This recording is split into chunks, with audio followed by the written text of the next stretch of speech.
I recognize the member for Ottawa Centre. Thank you, Speaker. I want to rise, first of all, to just acknowledge my colleague from Windsor West. Thank you so very much for putting this forward. As the critic for disabilities, it's with a heavy heart that we acknowledge some of these things about our society that we think is so modern and so well-functioning, and then we actually look at how some of our neighbours are treated, and it shocks us. It shocks us to realize that when somebody turns 18 years old, they can lose their support or funding. And I want to look right at the camera, and I want to acknowledge moms like Michelle and Mary Beth and parents all over this province and guardians all over this province that have held up the arrangement for too long while these wait lists have persisted. I want to acknowledge you, and I want to thank you, and I want to hope that after today, thanks to my colleague, your suffering will one day be over. Because it's not right to have 40,000 people waiting for passport funding.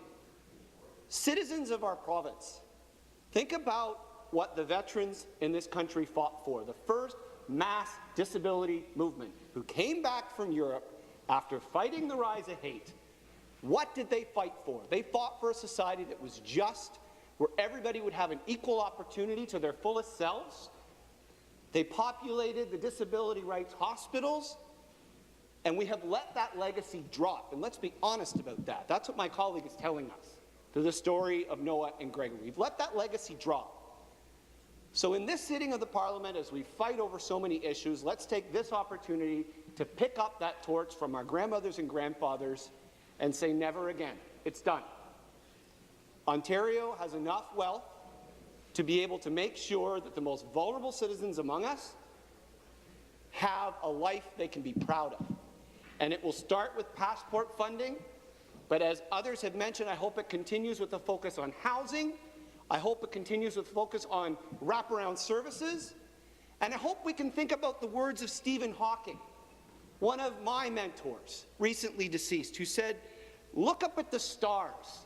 Don't look down at your feet." When we see people in our community suffering like this, let it not take this long for us to, as a community of legislators, rise up and say, we demand better. You deserve better. Thank you so much, colleague, for putting this forward. Let's get this done.